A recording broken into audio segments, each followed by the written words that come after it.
Hi guys, welcome back to my channel. So आज के इस वीडियो में हम बनाएंगे homemade hair regrowth serum.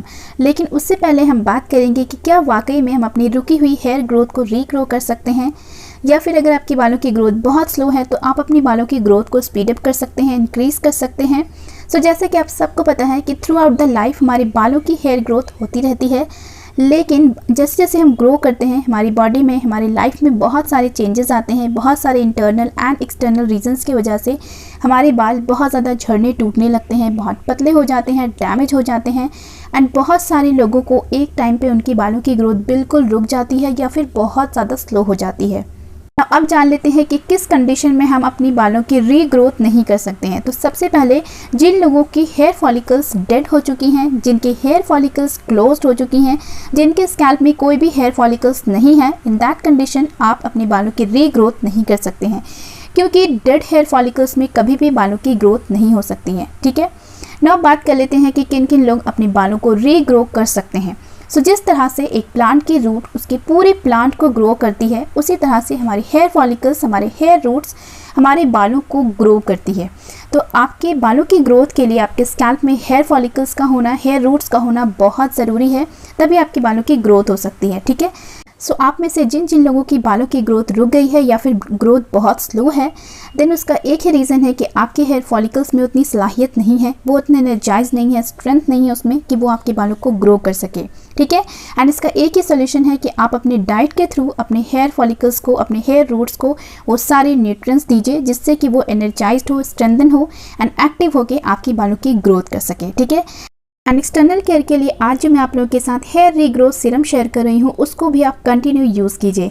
Now अब आप जान चुके हैं कि किस तरह से आप अपनी बालों को दुगनी तेज़ी से ग्रो कर सकते हैं। नाउ अब देख लेते हैं कि इस सीरम को बनाना कैसे है। ना हमारा फर्स्ट इंग्रेडिएंट है एलोवेरा जेल। तो यहाँ पे मैंने फ्रेश एलोवेरा जेल लिया है, 2 से 3 टेबलस्पून हमें चाहिए। तो आप भी 2 से 3 टेबलस्पून के करीब लीव्स से एलोवेरा जेल को एक्सट्रैक्ट कर लीजिए। ना इसे हम एज इट इज़ यूज़ नहीं कर सकते हैं, इसलिए हम इसको ग्राइंड करेंगे विदाउट वाटर।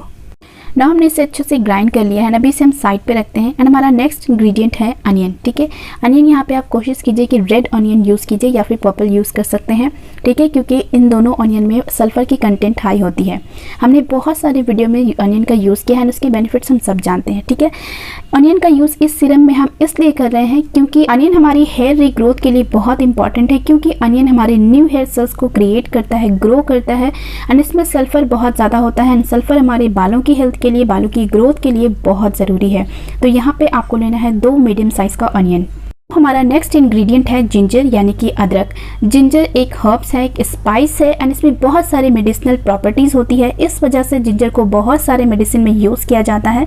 जब हम जिंजर को अपने स्कैल्प में अप्लाई करते हैं तो हल्की सी टिंगलिंग सेंसेशन होती है, थोड़ी सी जलन होती है। एंड यही टिंगलिंग सेंसेशन आपके स्कैल्प में ब्लड के सर्कुलेशन को इम्प्रूव करता है, ब्लड को आपके स्कैल्प में लेकर आता है। एंड ब्लड के थ्रू ऑक्सीजन भी आपके पूरे हेयर फॉलिकल्स तक अच्छे से पहुँच पाती है। एंड जो हेयर फॉलिकल्स थे, जो एक्टिव नहीं थे, उसको ये एक्टिव करता है, वो अच्छे से प्रॉपरली वर्क करता है।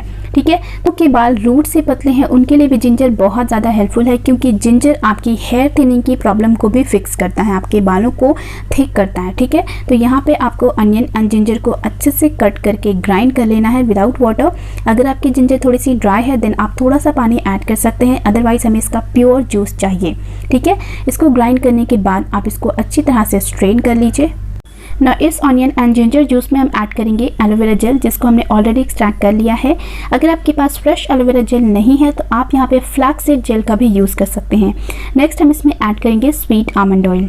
आलमंड ऑयल हमारे ब्रेन के लिए, हमारे बालों के लिए बहुत ज़्यादा बेनिफिशियल है, क्योंकि इसमें होता है vitamin E, antioxidant, vitamin B7 यानी कि बायोटिन, एंड ये सारी एसेंशियल न्यूट्रिएंट्स हमारी हेयर ग्रोथ को बूस्ट करता है।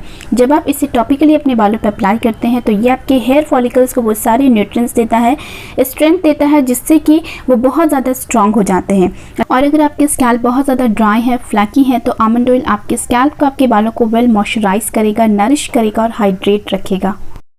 ना इस सीरम को आपको कॉटन की हेल्प से अपने पूरे स्कैल्प में अच्छे से अप्लाई करना है, एंड इसे सिर्फ आपको अपने स्कैल्प में ही अप्लाई करना है। ठीक है, इसको अप्लाई करने के बाद आप इसको कम से कम 2 आवर्स तक अपने बालों पे रखिए, एंड देन आप नॉर्मल शैम्पू से हेयर वॉश कर लीजिए। सो इस सीरम को आपको वीक में अल्टरनेट डेज अप्लाई करना है, वीक में आपको 3 डेज इसको अप्लाई करना है। एंड मैं आपको सजेस्ट करूंगी कि अगर आप इस सीरम को यूज़ कर रहे हैं तो इसके साथ आप मेरे इस होममेड शैम्पू को भी यूज़ कीजिए। जब आप इन दोनों प्रोडक्ट को साथ में यूज़ करेंगे तो ये आपके बालों की कंडीशन को बहुत तेज़ी से रिकवर करेगा, ठीक है। एंड अगर आपके स्कैल्प बहुत ज़्यादा सेंसिटिव है तो इसको अप्लाई करने से पहले एक बार पैच टेस्ट ज़रूर कर लीजिएगा, क्योंकि ऑनियन एंड जिंजर दोनों ही बहुत ज़्यादा पोटेंट होता है, बहुत स्ट्रॉन्ग होता है, ठीक है। आई रियली होप कि ये वीडियो आपके लिए बहुत ज़्यादा यूज़फुल रही होगी। एंड अगर आपको ये वीडियो अच्छी लगती है देन डेफिनेटली इस वीडियो को लाइक करें एंड अपने फ्रेंड्स एंड फैमिली के साथ भी शेयर कीजिएगा, ताकि उन लोगों के लिए भी बहुत ज़्यादा हेल्पफुल हो। एंड अगर आपको इस वीडियो से रिलेटेड कोई भी क्वेश्चन है तो आप कमेंट सेक्शन में पूछ सकते हैं, ठीक है। सो मैं जल्द मिलती हूँ अपने न्यू वीडियो के साथ। टिल देन अल्लाह हाफिज़।